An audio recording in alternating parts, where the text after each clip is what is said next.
तो मैं अभिषेक शुक्ला आप सभी बच्चों का बहुत बहुत स्वागत करता हूं एक शानदार से प्लेटफॉर्म अनअकैडमी पर। और आप सभी बच्चों का बहुत बहुत स्वागत है, सुस्वागतम। And I have more than 3 years of experience in teaching field. I am specialized for subject of anti commerce and this is my code. You can use this code to get 10% discount. and अगर हम छोटी सी information बात करें Unacademy के बारे में, तो आप सभी बच्चों लोगों के लिए इंडिया का लार्जेस्ट लर्निंग प्लेटफॉर्म है जहां पे आप एनटीयूजीसी नेट और अदर एग्जामिनेशन की बहुत ही अच्छे से तैयारी कर सकते हैं। जो कि अनअकैडमी आप सभी बच्चों के लिए एक परफेक्ट स्टडी पार्टनर है। क्यों? क्योंकि यहाँ पे हर एक वेडनेसडे को नए नए बैचेस लाए जाते हैं आप लोगों के स्टडी को परफेक्ट टू परफेक्ट बनाने के लिए, है ना। और आप सभी बच्चों के लिए कुछ टॉप सब्जेक्ट्स करवाए जा रहे हैं आपके टॉप इंडिया के एजुकेटर्स के द्वारा। और आप सभी बच्चों के पास प्लस और आइकॉनिक के कोर्सेस अवेलेबल, जहां पे अगर कोई भी कोर्स आपको प्लस अगर लेते हैं तो आपको वहां पे लाइव क्लासेस, क्विज टेस्ट और स्ट्रक्चर्ड कोर्सेस और अनलिमिटेड एक्सेस मिल जाता है आपके कोर्सेज के लिए। और यही अगर आप आइकॉनिक का कोर्स ले रहे हैं साथ ही, तो आपको ये 4 बेनिफिट्स के साथ ही साथ आपको personal guidance, test analysis, experts के गाइडलाइंस प्रोवाइड किए जाएंगे, कंप्लीट स्टडी मटेरियल भी प्रोवाइड किया जाएगा, आपको स्टडी प्लानर भी प्रोवाइड किए जाएंगे। तो ये कुछ बेनिफिट्स बहुत ही अच्छे रहे आप सभी बच्चों के लिए। प्लस आइकॉनिक के सब्सक्रिप्शन के ये बेनिफिट्स हैं भाई। और आप सभी लोगों के लिए बात करें प्राइसेस की, तो आपके ये 24 महीने से लेके 1 मंथ तक अवेलेबल है आपके पास प्लस के प्राइसेस। बट अगर बात करें कोड की, तो अगर आप जैसे ही इस कोड का इस्तेमाल करते हैं आपको 10% का इंस्टेंट डिस्काउंट मिल जाएगा। और यहां से इस कोड का आप इस्तेमाल करके बिल्कुल स्पेशल क्लासेस जो कि बिल्कुल फ्री ऑफ कॉस्ट होती है, जो बच्चे नए हैं और जिनको जानकारी नहीं है इस बात की, तो आप इस कोड का इस्तेमाल करके 10% का डिस्काउंट भी पा सकते हैं। If you are purchasing any subscription or you are joining any free classes, then you can also use this code to get free classes of any educator for any subject। ठीक है, तो अभी 101 इस ये कोड है। और आप सभी बच्चे लोगों की बात की जाए तो अभी 101, चाहे आप आइकॉनिक का कोर्स ले रहे हैं चाहे आप प्लस का कोर्स ले रहे हैं, तो आप ये ज्वाइन कर सकते हैं। ठीक है, चलिए आगे बात करें नेक्स्ट। उसके लिए तो प्लस और आइकॉनिक के आपके पास सब्सक्रिप्शन यहाँ पे अवेलेबल है क्या कि ये कुछ बेनिफिट्स हैं आप सभी बच्चों को बता दीजिए। 4 बेनिफिट्स हैं लाइव क्लासेस में, और टेस्ट सीरीज, अनलिमिटेड प्रैक्टिस और स्ट्रक्चर्ड शेड्यूल प्लस के बेनिफिट्स हैं, और आइकॉनिक में ये कुछ बेनिफिट्स रहे। चलिए तो आगे बात करें आप सभी बच्चों के लिए, तो बैचेस लॉन्च हो चुके हैं। जैसे कि मैंने बताया हर एक वेडनेसडे को बैचेस लॉन्च होते हैं, तो इसी तरीके से बैचेस लॉन्च हो चुके हैं आपके ऑलरेडी। जैसे 27 अक्टूबर से लॉन्च हो चुका है आपका बैच, कंप्लीट बैच पेपर 1 और हिंदी के लिए हुआ है। और 27 अक्टूबर से आपका स्टार्ट हुआ है जो कंप्लीट बैच, कंप्लीट कोर्स हो रहा है कंप्यूटर साइंस पर, और आपका मैनेजमेंट और पेपर 1। तो ये बैचेस ऑलरेडी लॉन्च हो चुके हैं, तो आप इनको ज्वाइन करने के लिए आप उस कोड का इस्तेमाल करके जरूर करेंगे।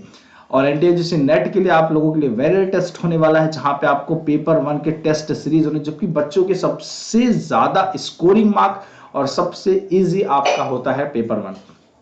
जनरल चीजें होती हैं और इसी से बच्चे बड़े परेशान रहते हैं, है ना। इसी चीजों से बच्चे बड़े थोड़ा परेशान रहते हैं। तो परेशानी को दूर करने के ही लिए आप सभी बच्चों के लिए लाया गया है ये कोर्स और ये टेस्ट सीरीज, जो कि 17 नवंबर से स्टार्ट हो रहा है साथियों, और जो कि 8 बजे से रेगुलर बेसिस पे स्टार्ट होगा। और जहां पे नवदीप कौर मैम, तलवीर सर, नवीन शेख सर, अभिषेक कुमार सर और आशमा नेगी मैम, ये 5 फैकल्टीज मिलकर आपको पूरे 10 यूनिट्स करवाएंगे पेपर 1 के, जहां पे आपको बहुत ही बेहतरीन तैयारी करवाई जाएगी। और साथ ही साथ आपको जेआरएफ की तो तैयारी अच्छी खासी होगी, साथ में साथ आपको प्राइजेस भी दिए जाएंगे if you are doing well and well and well. अगर आप जितना अच्छा करते हो आप उतना अच्छा प्राइजेस जीत सकते हैं अमेजन वाउचर के लिए। रैंक 1 से रैंक 5 तक है आपका, जैसे देख सकते हैं 7,000, 5,000 है आपका 6 से 10, और 11 से 20 है आपके पास 3,000, और 2,000 है 21 से 30 के बीच में अगर आप आते हैं। तो इस बैचेस को ज्वाइन करना नहीं भूलना है। तो आप सभी बच्चे को बक्स बाउंटी अवेलेबल है, जहां पे आपको कुछ भी कंटेंट इनअप्रोप्रिएट लगता है वीडियो के अंदर, आप प्राइस के लिए क्लेम कर सकते हैं उस पर्टिकुलर इशू के दौरान। आपको डिस्क्रिप्शन बॉक्स में गूगल फॉर्म दिया गया है, गूगल फॉर्म को फिल करके। स्पेशल क्लासेस फीचर्स अवेलेबल है, जैसे मैंने आपको बताया, जहां पे आपको इंटरेक्टिव लाइव क्लासेस, हर लर्नर्स के लिए पोल, आप हैंड रेज करके क्वेश्चंस पूछ सकते हैं। इसलिए साथियों कोई क्लास मिस नहीं करना, डेली लेक्चर नोट्स प्रोवाइड किए जा रहे हैं, कहीं भी कभी भी किसी भी वक्त आप क्लासेस का एक्सेस ले सकते हैं किसी भी डिवाइसेस में। तो चलिए अपनी इस क्लास को शुरुआत करते हैं। तो काफी क्वेश्चंस हम कर चुके थे, आई थिंक कुछ क्वेश्चंस कर चुके थे, कुछ क्वेश्चंस रह रहे थे। तो यहां से स्टार्ट करते हैं अपनी इस क्लास को।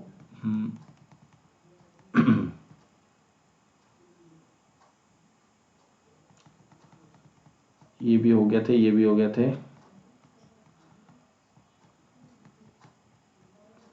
आई थिंक 22, 23, 25 तक हो गया था, राइट।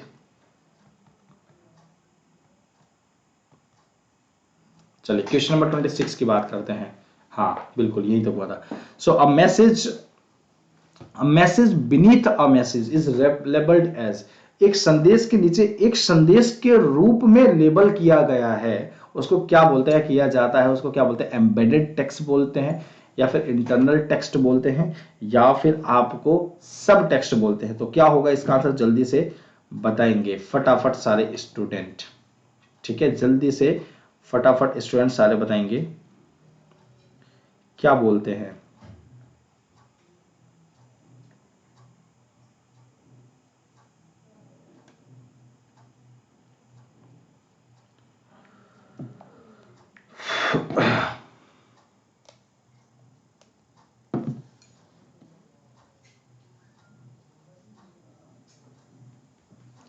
तो क्या बोलते हैं, एम्बेडेड टेक्स्ट, आंतरिक पार्ट, इंटर टेक्स्ट, या फिर क्या होगा।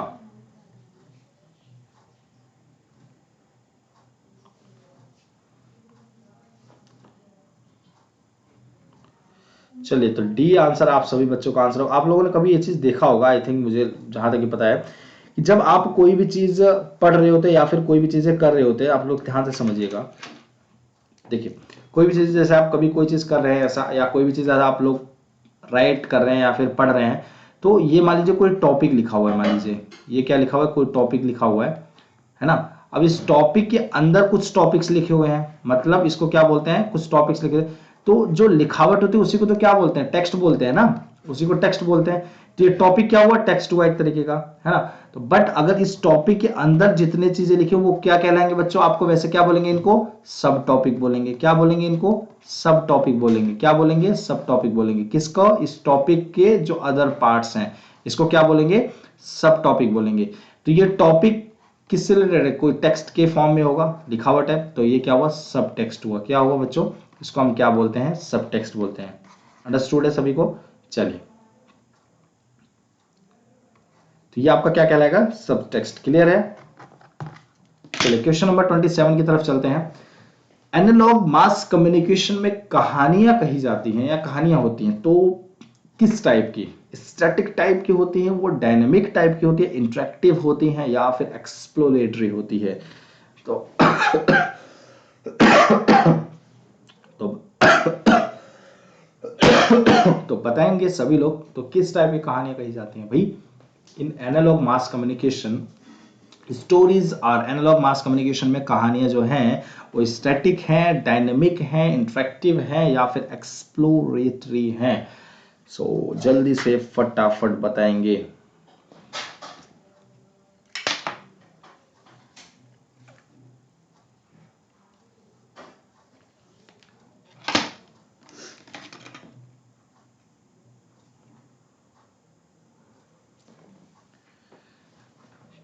चलिए,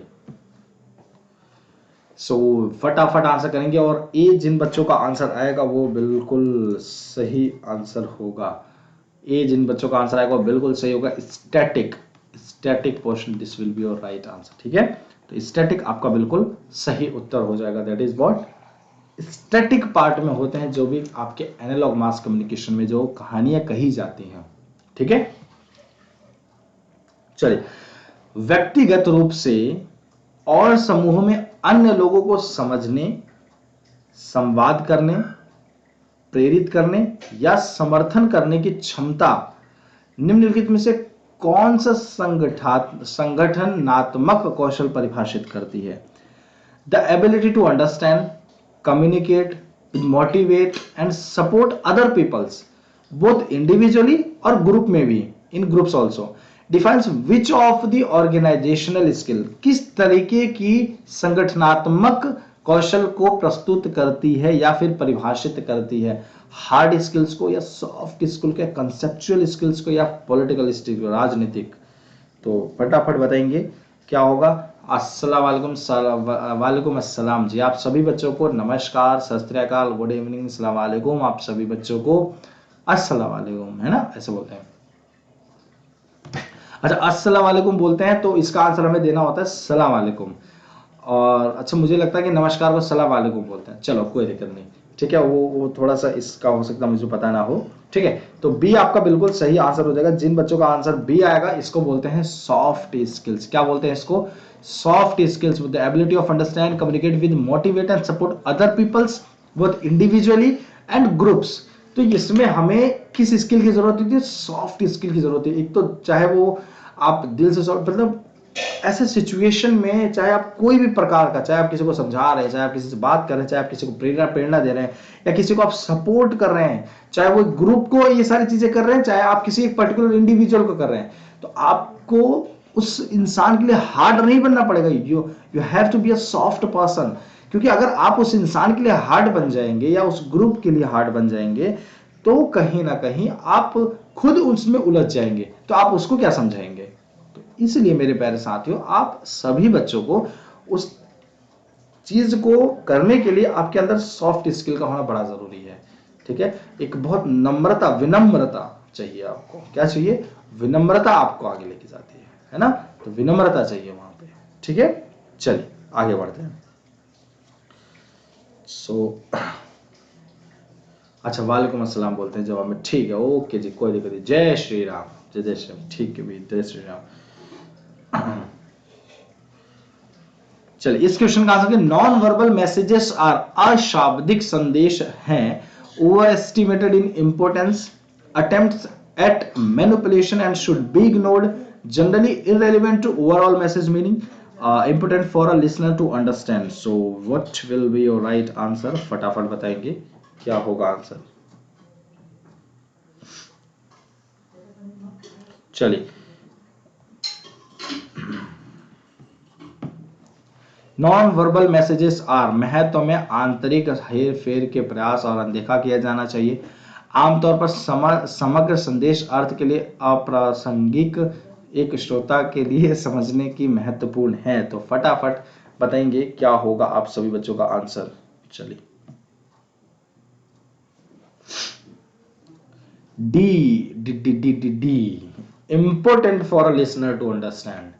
ठीक है, non verbal messages are important for a listener to understand, एक श्रोता के लिए समझने के लिए महत्वपूर्ण है। ठीक है, तो ये आपका बिल्कुल सही उत्तर हो जाएगा। डी आपका एकदम करेक्ट आंसर हो जाएगा। ठीक है, importance for a listener to understand, so D will be your right answer. एक श्रोता के लिए समझने के लिए बहुत महत्वपूर्ण होता है नॉन वर्बल मैसेजेस, क्योंकि you are not using that particular writing in a form, या फिर आप किसी को बोल रहे हो, because you are doing like something, कि आप उसको इशारे में बात कर रहे हो, आप उसको कुछ इंडिकेशंस दे रहे हो। सो वहां पे जरूरी क्या है? वो जरूरी क्या है जिसमें आप शब्दों का, आपको वहां पे सुनने की, आपको जो लिसनर है उसको समझने की बहुत जरूरी है। अगर वो समझ नहीं पा रहा है, तो वो नॉन वर्बल वो जो चीज है वो आपका इनइफेक्टिव हो जाएगा, है ना, या फिर वो इफेक्टिव नहीं होगा। ठीक है, तो डी आपका बिल्कुल सही आंसर। तो non verbal messages are very much important to a listener to understand. ठीक है, चलिए, इंट्रापर्सनल कम्युनिकेशन हेल्प्स वन, जो इंट्रापर्सनल कम्युनिकेशन एक की मदद जो करता है वो किस चीज में? ठीक है, और आई होप आप सभी बच्चों को इस चीज से वाकिफ होंगे कि क्या मतलब होता है इंट्रापर्सनल कम्युनिकेशन का। उम्मीद करता हूं आप सभी बच्चों को इस चीज का अच्छे से पता होगा। सो इंट्रापर्सनल कम्युनिकेशन का अगर आपको मैं मतलब बताऊं, तो इंट्रापर्सनल कम्युनिकेशन का मतलब होता है, चलिए मैं आपको इस आंसर आने के बाद बताऊंगा। ठीक है,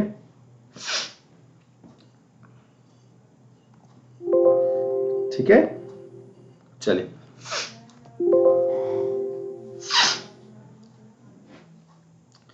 तो आप सभी बच्चों को आंसर आने के बाद फिर आप सभी बच्चों को इंटरपर्सनल कम्युनिकेशन बताऊंगा। ऐसा आप लोगों को लगेगा सर पहले बता दे तो फिर तब तो आंसर आप मतलब हिंट मिल जाता। और अब तो ऐसा situation, only you are left for your exam, only 8 days, कितना 8 दिन रह गया है।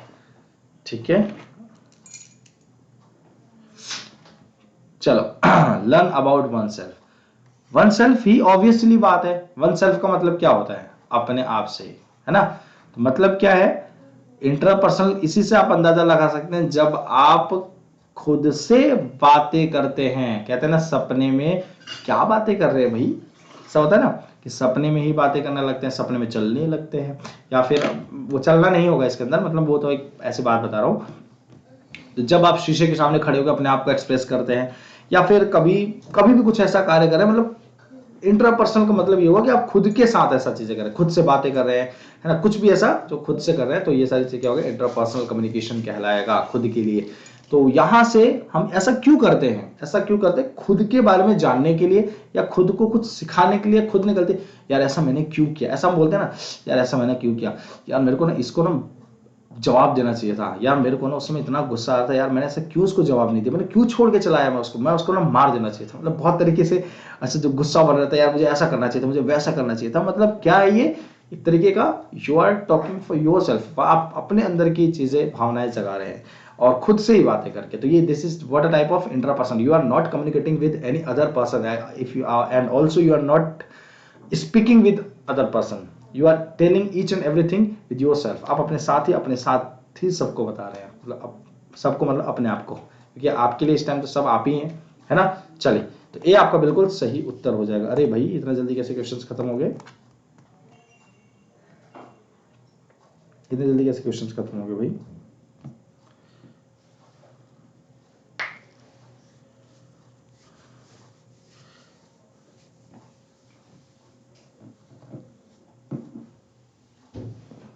एक सेकेंड,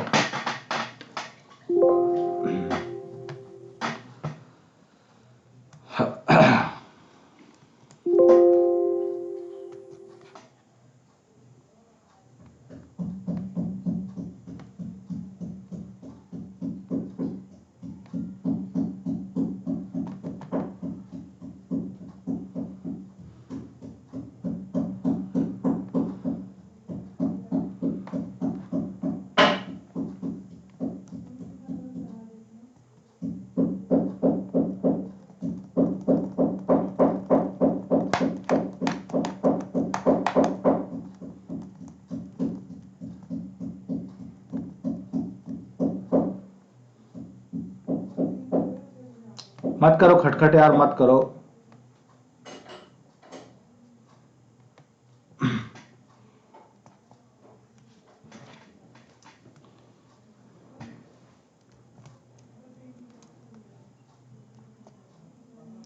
चलिए, तो अभी आप सभी, मुझे लगता है कि अभी आप लोगों को कि आप लोगों को अभी मैं प्रॉपर तरीके से ऑडिबल एंड विजिबल होऊंगा। तो चलिए अब इस क्वेश्चन का आंसर करेंगे।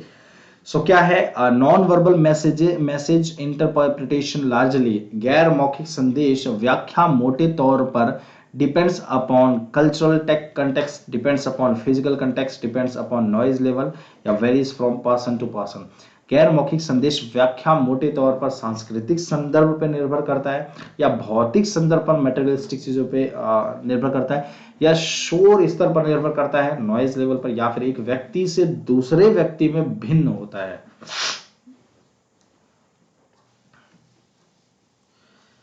चलिए फटाफट आंसर करेंगे, क्या होगा, आप लोग जल्दी से सभी स्टूडेंट्स आंसर करेंगे, ज्यादा से ज्यादा नंबर्स में बच्चे, सभी बच्चे आंसर करें, तो A will be your right answer. जिन भी बच्चों का आंसर ए आएगा वो बिल्कुल सही आंसर। सो नॉन वर्बल जो कंटेक्स्ट होता है, ध्यान रखिए, आप सभी बच्चों को मैं बता लूं कि नॉन वर्बल जितने भी मैसेजेस होते हैं वो इंटरप्रिटेशन के लिए, वो सबसे ज्यादा वो कल्चरल कंटेक्स्ट में होते हैं। क्यों? क्योंकि वहां पे आपके इशारे, आपके साइंस, सिंबल्स वहां पे ज्यादा बात की। अब आप खुद सोचिए, मान लीजिए जो अचानक से मैं उनका नाम भूल गया, क्या बोलते हैं उनको, आदिवासी लोग बोलते हैं। आदिवासी के जो सिंबल्स हैं, क्या आप लोग समझ सकते हैं? आप ही बताइए, उनके कल्चरल जो सिंबल्स हैं वो कंटेक्स्ट में, वो जितना या फिर आप सीखने का भी प्रयास करें, आप थोड़ा बहुत बता भी पाए, तो जिस लेवल पर वो जानते हैं, जिस लेवल पर वो समझते हैं, उस चीज को शायद आप कभी ना समझ पाए।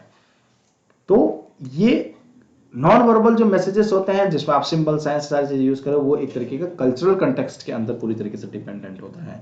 ठीक है, कि हम ऐसा करेंगे तो वो सामने वाला बंदा ऐसा समझ जाएगा कि ये चीज है।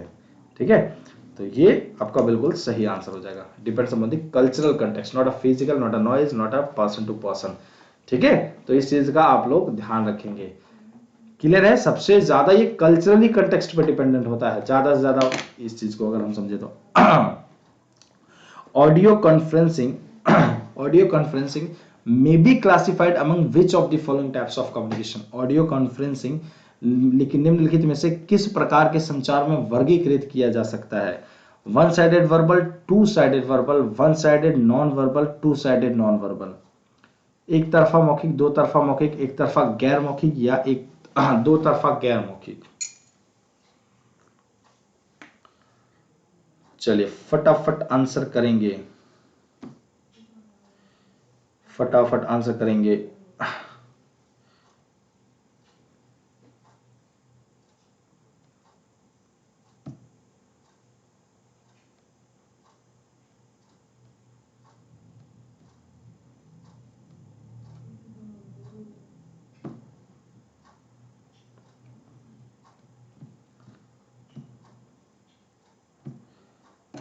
चलिए तो बी आपका बिल्कुल सही आंसर है, टू साइडेड वर्बल। ठीक है, बहुत ही बढ़िया, ये हुई ना बात।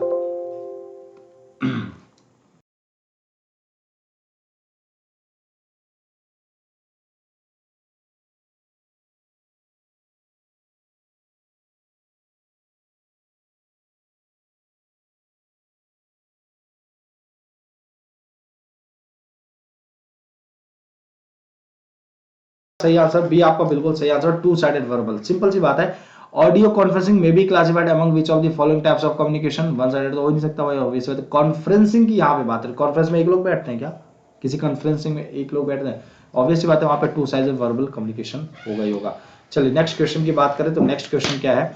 एक VCR recording a television programme on a VCR is an example of. एक वीसीआर पर एक टेलीविजन कार्यक्रम की रिकॉर्डिंग एक उदाहरण है time shifting, content reference, mechanical clarity, या फिर आपका या फिर आपका मीडिया सिंक्रोनाइजेशन।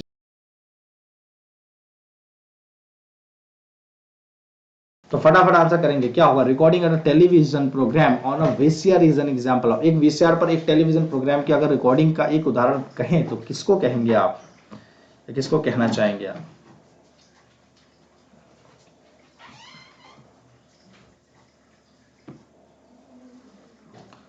फटाफट फटाफट फटाफट बताएंगे, बहुत ही इजी क्वेश्चन है ये। टिक टिक टिक टिक टिक टिक टिक 5, टिक टिक 6, टिक टिक 7। अच्छा मैं टाइम बढ़ा के बात कर रहा हूँ। चलिए, और जिन्होंने अभी तक टेलीग्राम चैनल ज्वाइन नहीं किया है, आप लोग टेलीग्राम चैनल नीचे आपको डिस्क्रिप्शन बॉक्स में गिवन है, डिस्क्रिप्शन बॉक्स में आपको टेलीग्राम चैनल गिवन है डिस्क्रिप्शन बॉक्स में, वहां पे आप लोग ज्वाइन कर सकते हैं।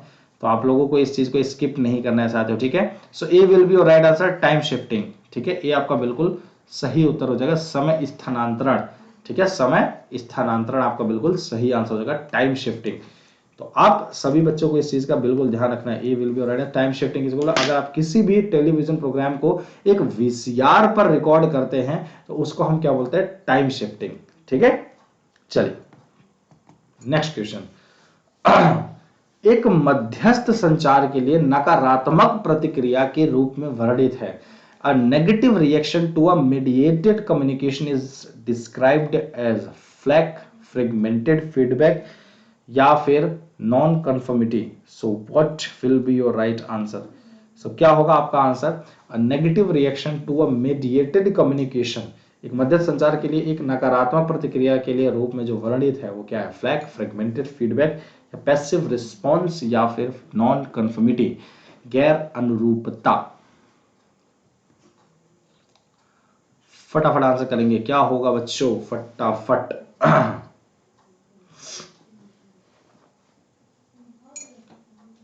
Question number 34। Negative reaction to a mediated communication is described as flat, fragmented feedback, passive response, and non-conformity. So answer will be yours A। जिन बच्चों का आंसर फ्लैक आ रहा है वो बिल्कुल सही आंसर आ रहा है। फ्लैक कहते हैं इसको, किसके उसमें वर्णित है? ये एक फ्लैग के फॉर्म में डिस्क्राइब किया गया है। जो भी आपके कम्युनिकेशन के अंदर जो आपको कुछ ऐसा रिएक्ट मिलता है, एक तो देखो पॉजिटिव रिएक्शन मिलता है और एक आपके नेगेटिव रिएक्शंस होते हैं। ठीक है, जब आप मान लीजिए कभी हम जब बात करते हैं किसी से तो सामने वाले का जो रिएक्शन है, दो चीजों में हम देख सकते हैं, डिस्क्राइब मिल सकता है। क्या? एक नेगेटिव रिएक्शन जो कि हमारे लिए हानिकारक होता है, हमारे लिए मतलब कि एक कम्युनिकेशन, एक इफेक्टिव कम्युनिकेशन के लिए हानिकारक होता है, अच्छा नहीं होता है। और एक होता है पॉजिटिव, जिसमें कि हमें अच्छा फीडबैक मिलता है, अच्छा रिस्पॉन्स मिलता है। तो जब आपके कम्युनिकेशन में ऐसा कोई मीडिएशन आए जिसके वजह से नेगेटिव रिएक्शन आ जाए तो उसको हम क्या बोलते हैं? फ्लैग बोलते हैं। उसको हम क्या, हमारे किस भाषा में वर्णित है वो? फ्लैग होता है। ठीक है, चलिए नेक्स्ट क्वेश्चन की बात करें, क्वेश्चन नंबर 35। संचार में इंटरनेट में चैटिंग वो क्या है? In communication chatting in internet is called, verbal communication कहेंगे उसको, नॉन वर्बल बोलेंगे, पैरेलल कम्युनिकेशन बोलेंगे, या फिर ग्रेपवाइन कम्युनिकेशन बोलेंगे। संचार में इंटरनेट में चैटिंग जो होती है, तो फटाफट बताएंगे क्या होगा आंसर आप सभी बच्चों को। क्वेश्चन नंबर 35 का, in communication chatting in internet is verbal, it is type of non verbal, it is type of parallel, या फिर type of a grapevine communication. अच्छा एक चीज और बता दो, पैरेलल का मतलब आप ये समझ लो हॉरिजॉन्टल भी बोल सकते हो, ठीक है। पैरेलल का मतलब आप ये समझिए हॉरिजॉन्टल कम्युनिकेशन भी बोल सकते हैं, it is type of communication, ठीक है। सभी स्टूडेंट्स लाइक शेयर जरूर कर देंगे, जितने भी बच्चे हैं जिन्होंने अभी तक लाइक शेयर नहीं किया, सभी बच्चे लोग लाइक शेयर जरूर कर देंगे, जितने भी स्टूडेंट्स हैं। ये आपका बिल्कुल सही उत्तर हो जाएगा, that is what verbal communication, ठीक है। A will be your right answer, मौखिक संचार, ठीक।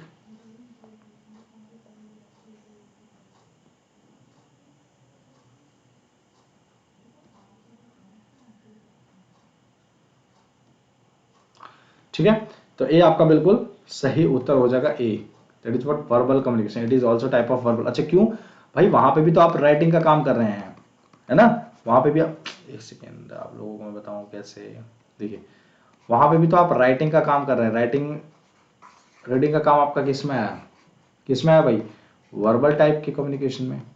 भाई आप अगर ये कह रहे हैं कि अरे सर यहाँ पे तो हम इंटरनेट का यूज कर रहे हैं मीडिएशन, तो उससे क्या मतलब है आप कौन सा मीडिएटर यूज कर रहे हैं, मतलब तो आप ये कि टाइप ऑफ कम्युनिकेशन कैसा है, टाइप ऑफ कम्युनिकेशन का ये थोड़ी ना देखेंगे कि मीडिएशन कैसा है, ठीक है। तो यहाँ पे आपका टाइप कौन सा हो गया, वर्बल कम्युनिकेशन, क्लियर, सभी बात सभी को क्लियर है।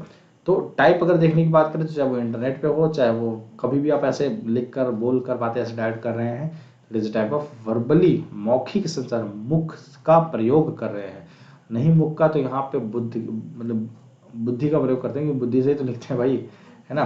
तो वहाँ पे लिखे का लिखन लेखन का काम कर रहे हैं, तो वो भी आपका एक तरीके का कम्युनिकेशन कहलाएगा, वर्बल टाइप का। चलिए, सार्वजनिक संचार अधिक के भीतर होता है, public communication tends to occur within a more complex structure, political structure, convenient structure, formal structure, ठीक है।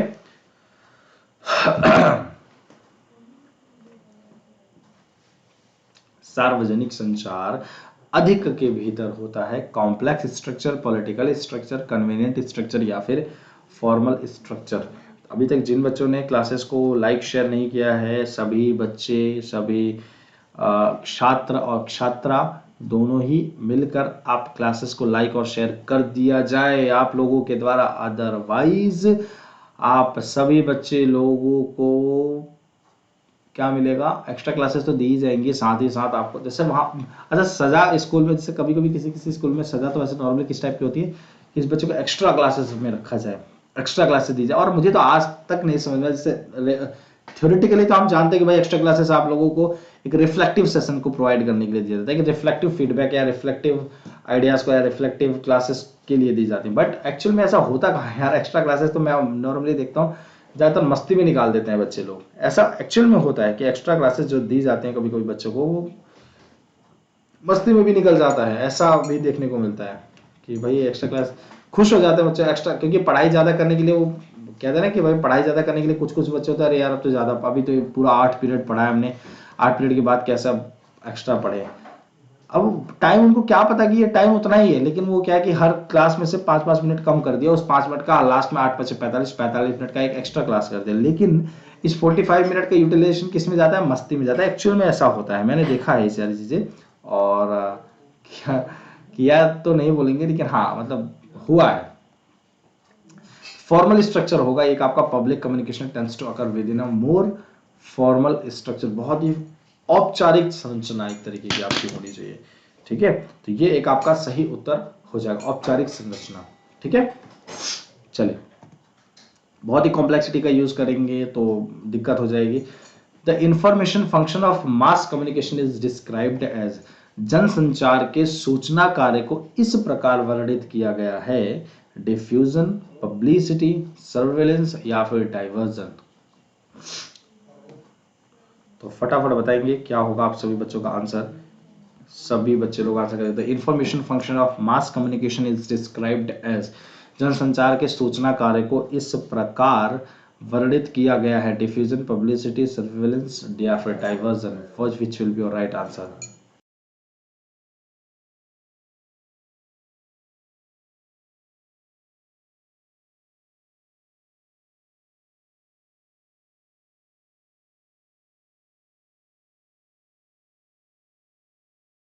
नहीं, एक्स्ट्रा तो देखो, ये तो बात है भाई, देखो एक्स्ट्रा क्लास उन्हीं बच्चों को दी जाती है जो क्लास में थोड़ा सा उनका स्कोर कम रहता है या फिर वो थोड़ा लो स्कोरिंग बच्चे होते हैं। एक्स्ट्रा क्लासेस एक्चुअली उन्हीं के ही लिए होती है ना।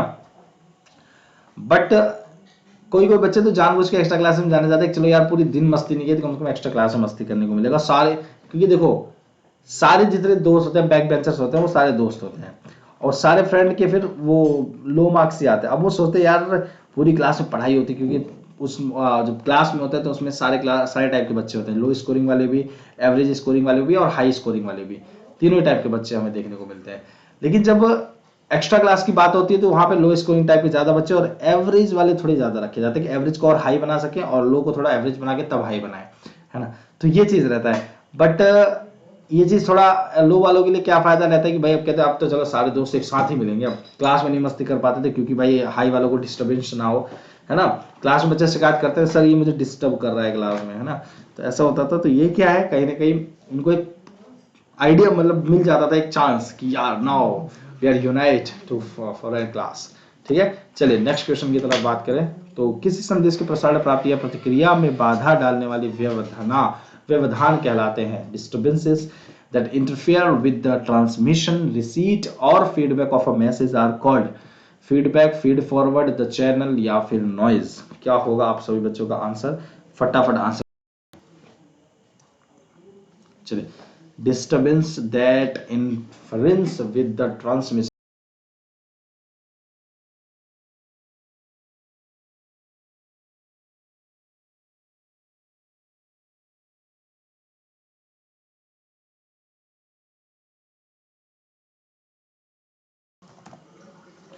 चलिए, तो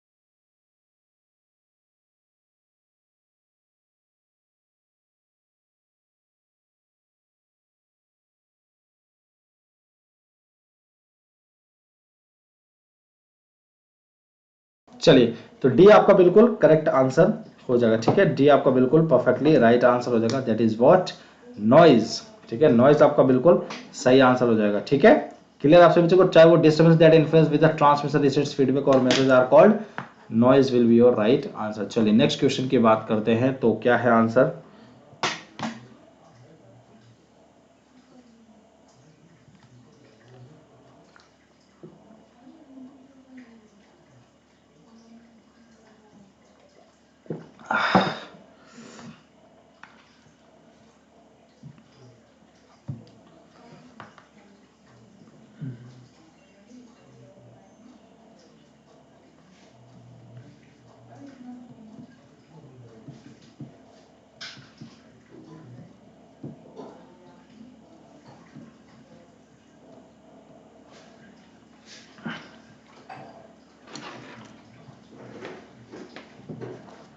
चलिए, तो फटाफट आंसर करेंगे। Question number 39, the most powerful barrier of communication in the class is, कक्षा में संचार का सबसे शक्तिशाली अवरोध है।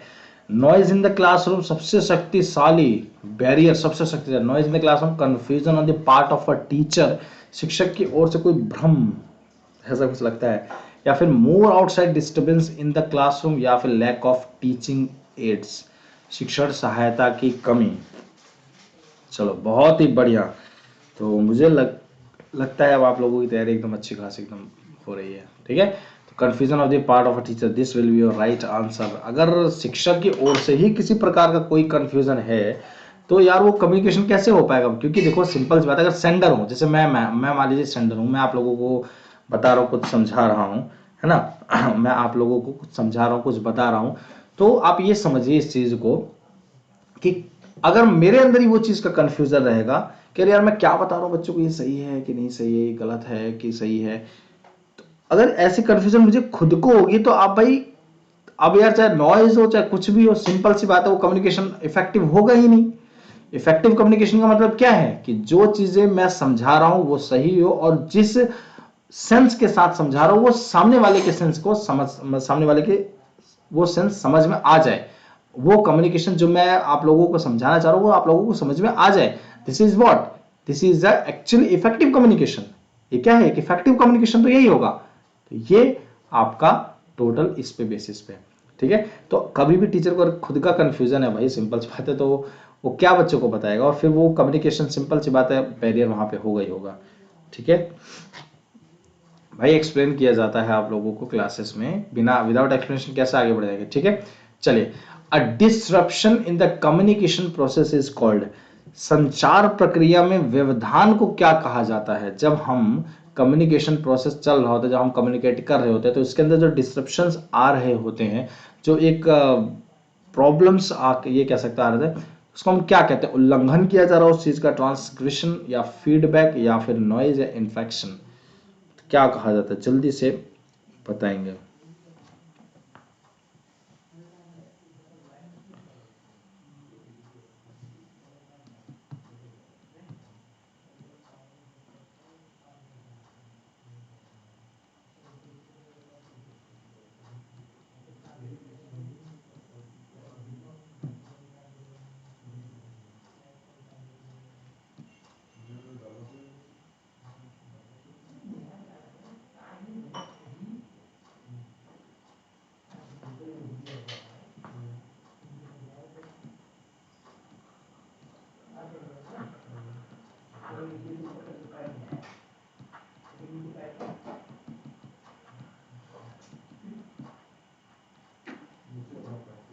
चलिए,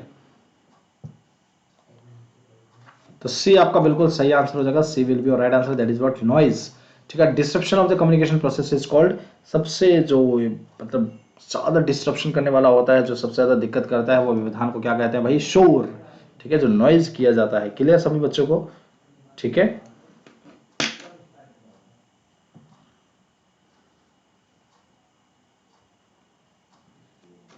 चलिए नेक्स्ट क्वेश्चन की बात करते हैं। क्वेश्चन नंबर 41, अंगूर की, अच्छा sorry, which of the following अंगूर, ग्रेप वाइन को अंगूर यहां बोल दिया, हिंदी में थोड़ा ट्रांसलेशन गलत हो गया। Which of the following is not true about the grapevine? आपको क्या लगता है ग्रेप वाइन की अगर हम बात करते हैं कम्युनिकेशन की, तो किस टाइप की, मतलब इसमें हमें क्या लगता है इसमें गलत कौन सा है ऑप्शन? बताएं जल्दी से।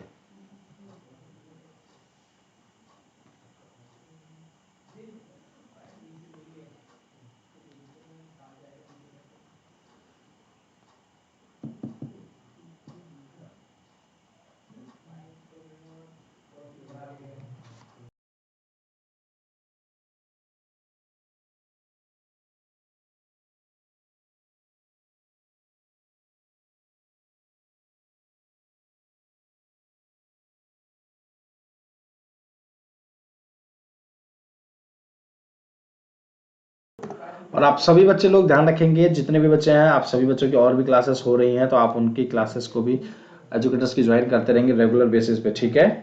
जितनी भी क्लासेस हो रही हैं सारी क्लासेस ज्वाइन करेंगे सभी बच्चों, ठीक है।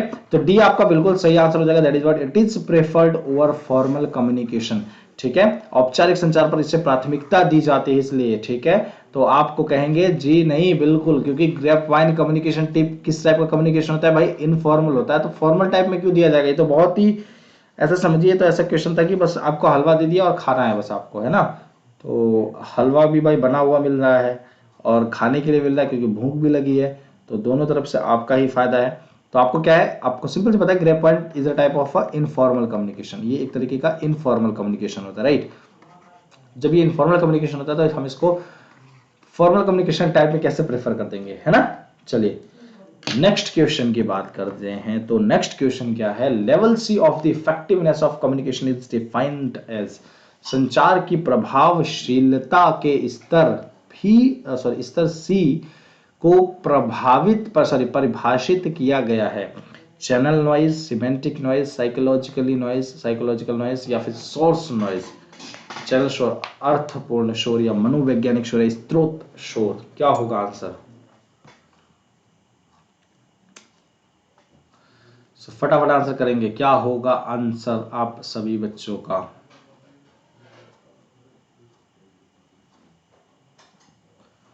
संचार की प्रभावशीलता के स्तर सी को परिभाषित किया गया है। तो चैनल शोर बोलते हैं, अर्थपूर्ण शोर बोलते हैं, मनोवैज्ञानिक शोर या स्रोत शोर। फटाफट आंसर बताएंगे सभी बच्चे लोग।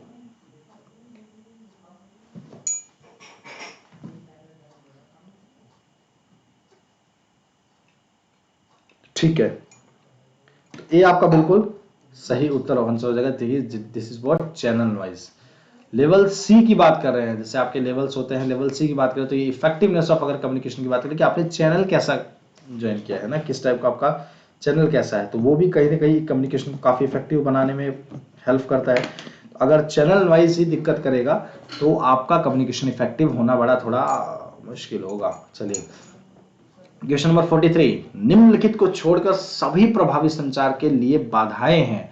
All of the following are barriers to effective communication except absence of noise, distortion of information overloads या none of the above।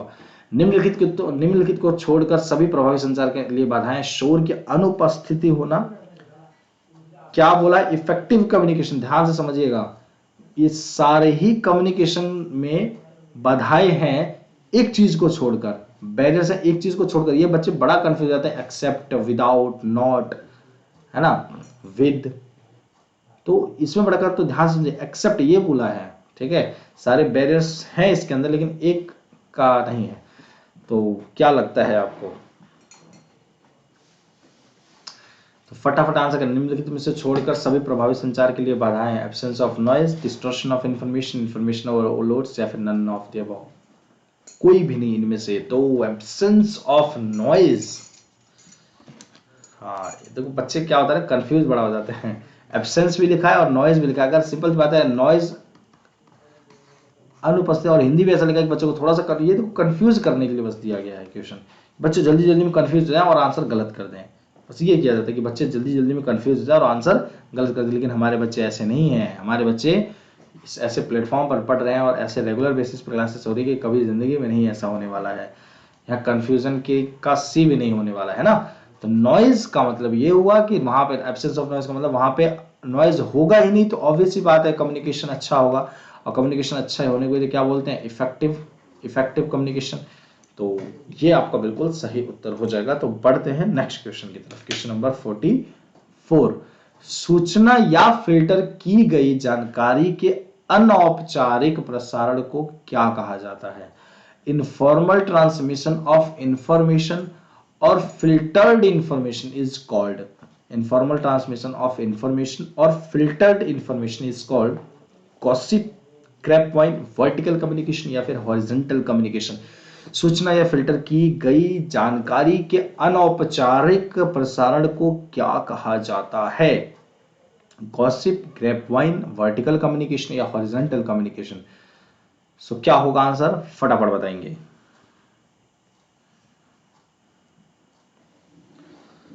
Informal अभी जस्ट मैंने इसको समझाया था, आप लोगों को बताया था, तो मैं नहीं उम्मीद करता कि आप सभी बच्चों को भी कुछ क्वेश्चंस पहले ये भी समझाया था मैंने और बताया था, तो मैं इस चीज के लिए बिल्कुल उम्मीद नहीं कर सकता कि आप लोग इसका आंसर गलत कर रहे होंगे, है ना। तो बी आ रहा है जिनका, अगर ग्रेपवाइन, तो वो एकदम बिल्कुल सही उत्तर दे रहे हैं और यही मैं उम्मीद भी किया था आप लोगों से। तो मैं अपने बच्चों की उम्मीदों पे था और बच्चों हमारे मेरे उम्मीद पर खरे उतरे, आप सभी बच्चों का धन्यवाद। ऐसे ही उम्मीदों पर खरे उतरते रहे, आपका जेआरएफ दूर नहीं है आपसे, बस ये जेआरएफ ये रहा और ये रहे आप मतलब ये।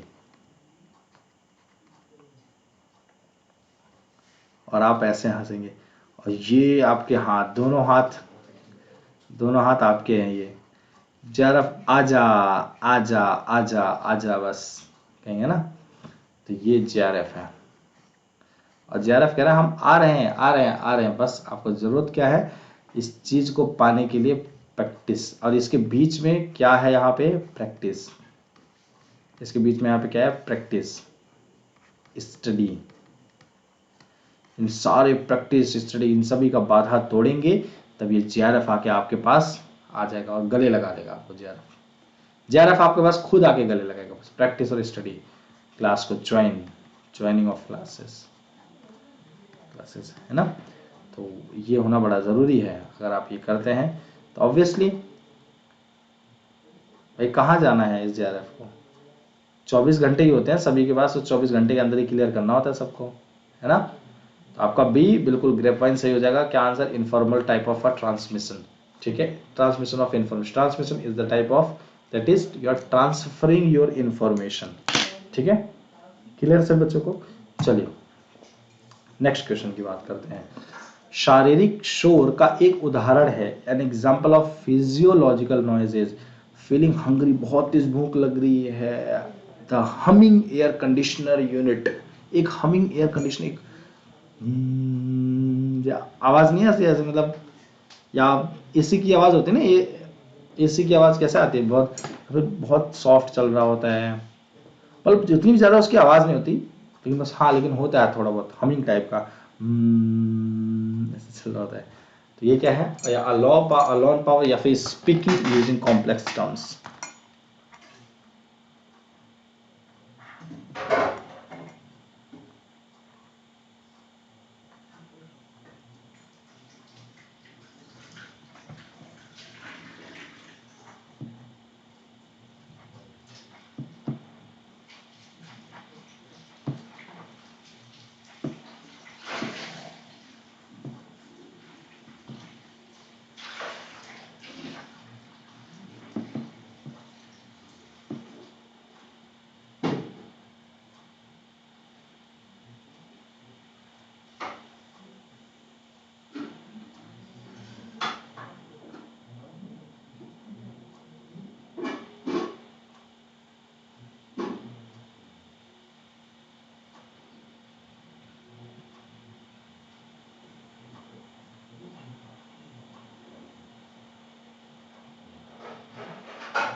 सो ए आपका बिल्कुल सही आंसर। जब आपको भूखा लगता है ना, भूखापन लगता है, तो भाई क्योंकि आपके फिजिकल से रिलेटेड है भाई, खाना खाते हैं तभी तो आप लोगों को मतलब अच्छा फील होता है ना। खाना खाना, वरना खाना नहीं खाया तो कोई कुछ भी बात करता है, कुछ भी बोलता है ना, तो बहुत गुस्सा आता है। मतलब पहले खाना मिल जाए मुझे, मतलब खाने की भूख मेरी मर जाए, फिर इसके बाद देखेंगे जो होगा, है ना। तो ये चीजें हैं। ये आपका बिल्कुल सही आंसर। यार भूखा इंसान बेचारा क्या, वो उसको कुछ भी मिल जाएगा ना उसमें खाने के तैयार हो जाएगा यार, मतलब और क्या ही बुलाएंगे, चलो कोई दिक्कत नहीं। ठीक है। Speaker using complex terms is an example of, जटिल शब्दों का प्रयोग करने वाला वक्ता एक उदाहरण है। Physiological noise, psychological noise, semantic noise या फिजिकल नॉइज।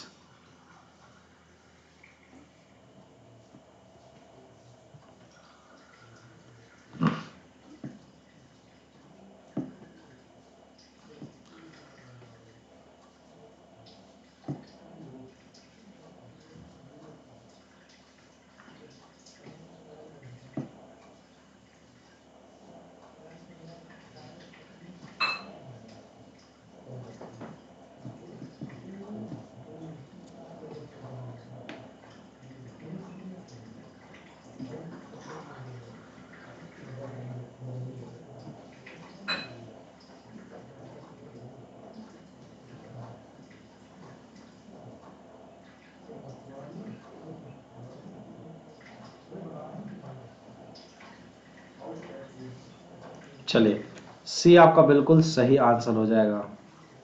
सी आपका बिल्कुल सही आंसर, सिमेंटिक नॉइज, अर्थपूर्ण शोर। ठीक है।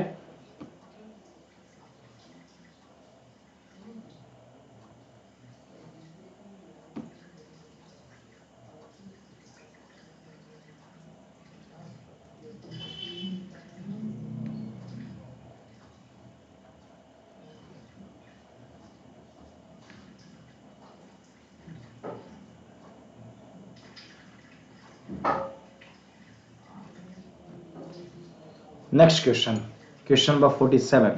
संचार प्रक्रिया में एक शोर, a noise in the communication process causes listeners to listen to messages more carefully, interfaces with a message, focuses wondering thoughts, enhances the message.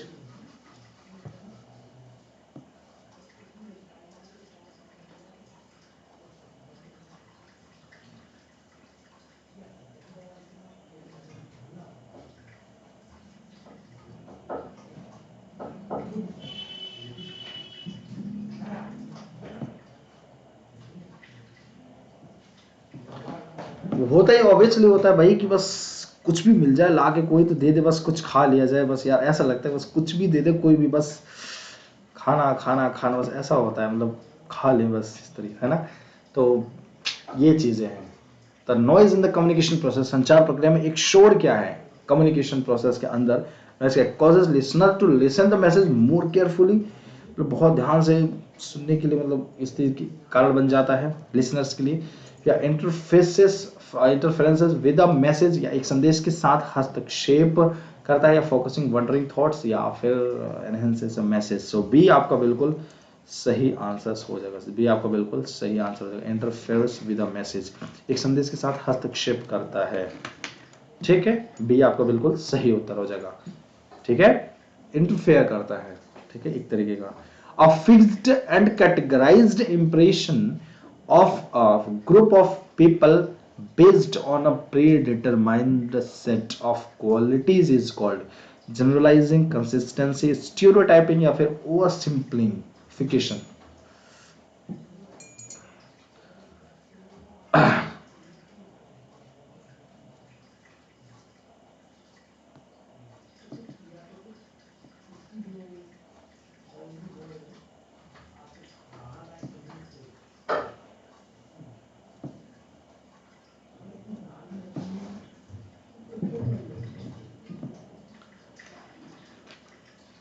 चलिए तो फटाफट बताएंगे क्या होगा आंसर सभी लोग, और सभी स्टूडेंट जितने भी बच्चे क्लासेस को ज्वाइन करेंगे सभी बच्चे लोग लाइक शेयर जरूर करते जाएंगे। जितने भी स्टूडेंट्स हैं मेरे प्यारे साथियों, आप सभी बच्चों को लाइक शेयर जरूर करते जाना है। सो सी आपका बिल्कुल सही आंसर। सॉरी, स्टीरियोटाइपिंग के ये लोग बहुत ही अच्छे रहते हैं, प्री डिटरमाइंड सेट वाले क्वालिटीज होते हैं, है ना। तो ये क्या है, पहले से ही इस तरीके के मतलब स्टीरियोटाइप पर्सन होते हैं, इसके अंदर पहले से ही इनके अंदर एक तरीके का निश्चित रूप बना रहता है कि हमें ऐसे ऐसे ये क्वालिटीज ऐसे ऐसे करनी चाहिए, ठीक है। तो ये क्वालिटीज के अंदर, तो ये आपका बिल्कुल सही आंसर होता है, C will be your right answer. चलिए क्वेश्चन नंबर 49 की बात करें तो धारणा जांच का लक्ष्य क्या है? The goal of perception checking is confirmation, cultural sensitivity, to further explore the thoughts and feelings of others, और control. So what will be your right answer, ठीक है।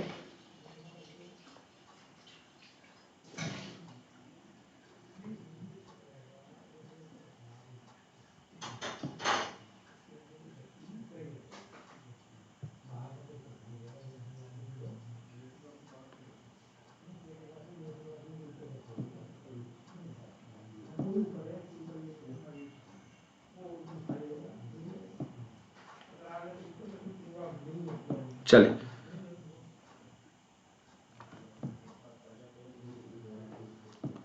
जितने भी स्टूडेंट्स ज्वाइन करेंगे क्लासेस को, इसके बाद लास्ट क्वेश्चन कर रहे होंगे, तो आप सभी बच्चे लोगों के लिए अच्छा खासा मौका है कि आप लोग जितने भी क्लासेस रेगुलर बेसिस पे हो रही हैं तो वो आप सभी बच्चे लोगों को ज्वाइन करना है, ठीक है। तो सी आपका बिल्कुल सही answer, to further explore the thoughts and feelings of others. Perception का मतलब क्या है, तो उसको मैं चेक का एक्चुअल में लक्ष्य क्यों होता है, हमें क्यों करना चाहिए चेक, कि जो सामने वाले के थॉट्स हैं, ठीक है, या फिर अपने ही कुछ भी करें, या फिर जो भी दूसरे लोग हैं उनके थॉट्स को, उनके फीलिंग्स को ज्यादा से ज्यादा एक्सप्लोर कर सकें, उनको समझ सकें, उनको अंडरस्टैंड कर सकें, उनमें हम उनको हम मतलब कैसे कह सकते हैं आप, काफी गहराई एम्पैथी के रूप में देख सकें, है ना, अंडरस्टैंड कर सकें। तो ये बड़ा जरूरी है, ठीक है, भावना को पता लगाने के लिए परसेप्शन ये ज्यादा सबसे ज्यादा जरूरी होता है। पूर्वाग्रह की विशेषता कौन सी है? Which is the characteristics of prejudice? जो पहले के लोग जो मतलब, या आप ये कह सकते हैं बड़ा अलग तरीके की सोच रखते हैं अपनी, है ना, प्रेजुडाइज लोग जो लोग होते हैं उनके अंदर क्या फीचर ऐसा इनमें लगता है? Generalise revolution specifically of out group members, negativity minded वाले होते हैं, बहुत ही बाइज्ड परसेप्शंस वाले होते हैं, है ना, उनको लगता है कि यार इसका पक्ष ज़्यादा बढ़िया है, और या फिर ये समझो कि बहुत गलत टाइप का एक तरह के थोड़ा एक नेगेटिव वाला इंपैक्ट होता है प्रेजुडाइज वाले, या ऑल ऑफ, जो सारे ही आप लोगों को लगते हैं? तो एक बार जल्दी से इसका आंसर करेंगे फटाफट।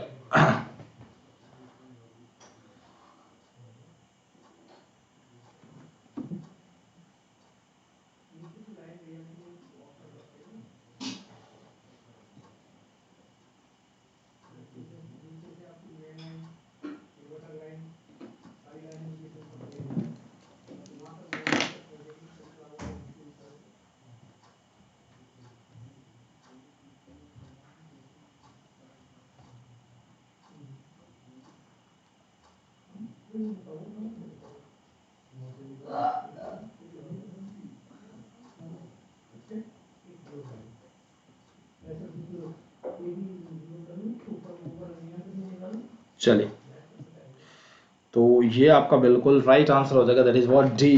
डी आपका बिल्कुल सही आंसर हो जाएगा, ठीक है।